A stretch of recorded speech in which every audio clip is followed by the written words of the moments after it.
জয় ঠাকুর। শ্রী শ্রী রামকৃষ্ণ পুঁথি দ্বিতীয় খণ্ডের অন্তর্গত বিবিধ ভাব প্রদর্শন এই অধ্যায় থেকে আমাদের পাঠ চলছে। আজ আমরা এই অধ্যায়ের পঞ্চম দিন পাঠ করছি। আজ পাঠ করছি পর্ব 204। আজকে পাঠ করছি পৃষ্ঠা সংখ্যা 125-এর কিছু অংশ থেকে 126-এর কিছু অংশ পর্যন্ত।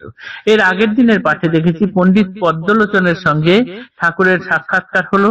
ঠাকুর তার বীণা বিনিন্দিত কণ্ঠে গান শুরু করলেন, শ্যামা সঙ্গীত শুরু করলেন এবং সেই গান শুনতে শুনতে পণ্ডিত বাকরুদ্ধ, মন স্তব্ধ এবং দুচোখ জলে ভর্তি। তিনি ঠাকুরের প্রতি মোহিত হয়ে গেছেন এবং ঠাকুরও গান গাইতে গাইতে ভাবের আবেশে সমাধিস্থ হয়েছেন।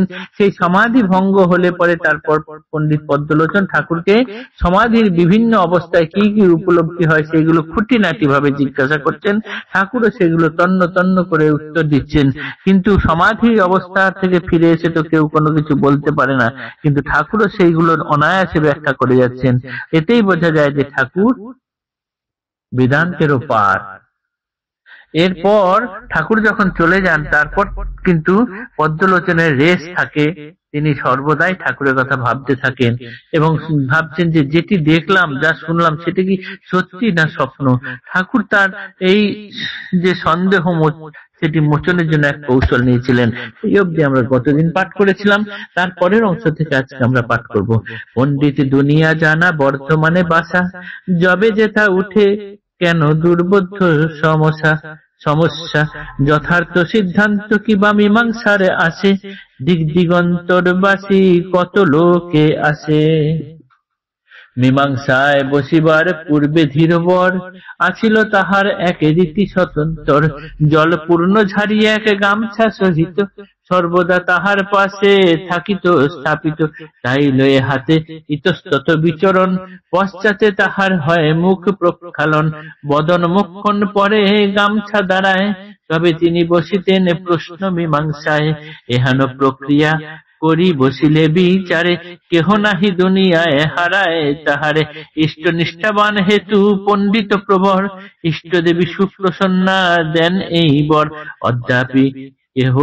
অদ্যাপি এ সন্ধান কেহ নাহি জানে, সঙ্গোপনে প্রাপ্ত যেন রক্ষা সঙ্গোপনে, জগতে যাবৎ সব বিদিত প্রভুর, ভাবমুখে অবস্থিত অচেনা ঠাকুর। এই পণ্ডিত পদ্মলোচনের মায়ের কাছ থেকে পাওয়া এক সিদ্ধাই ছিল। সেই সিদ্ধাই কি অম্বিকা মা এইরকম সিদ্ধাই দিয়েছিলেন যে একটা গামছা ছিল, সেই গামছা জলে ভিজিয়ে তিনি পাশে রাখতেন। কোথাও কোনো বিচারে বসার আগে সেই গামছা দিয়ে মুখ মুছতেন তিনি, হাত মুখ প্রথমে ধুয়ে নিতেন, তারপর সেই গামছায় মুখ মুছে তারপর তিনি কোনো বিচারে প্রশ্ন মীমাংসায় বসতেন।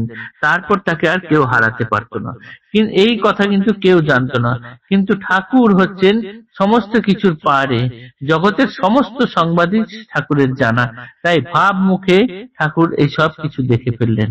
তিনি জানলেন একদিন মীমাংসাতে কোন সমস্যার বসিবার পূর্বে ঝাড়ি গামছা তাহার, লুকায়ে রাখেন প্রভু আপনারও হাতে, সময়েতে দ্বিজবর খুঁজে চারি ভিতে, ভৃঙ্গার গামছা তার ভেলকির মূল, যথাস্থানে না পাইয়া চিন্তায় আকুল, জাদুর আধার বিনা হারা বুদ্ধি বল, পশ্চাতে জানিল ইহা প্রভুরই কৌশল, ছুটিল সন্দেহতম উদিল চেতন, প্রভু তার ইষ্ট দেবী করে নিরীক্ষণ, পদপ্রান্তে উপবিষ্ট বিহ্বল আতুর, ইচ্ছা দেখে আঁখি ভরে প্রেমেরও ঠাকুর, কিন্তু তার এবে নাহি পুরিল কামনা, অবিরল অশ্রু জল দিল তাহে হানা, আঁখি দৃষ্টিরুদ্ধ দেখি গদ গদ স্বরে, ইষ্টজ্ঞানে প্রভু দেবে স্তব স্তুতি করে, উচ্ছ্বাস বিগতে পূর্ণ কহে আরবার, আপনি স্বয়ং সেই ঈশ্বর অবতার, মুক্তি যদ্যপি কভু পাই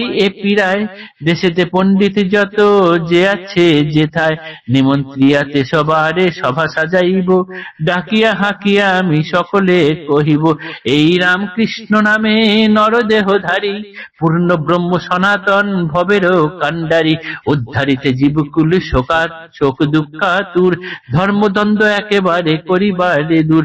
দয়াল ঠাকুর অবতীর্ণ ধরা ধামে, দেখিব আমার কথা খণ্ডে কোন জনে।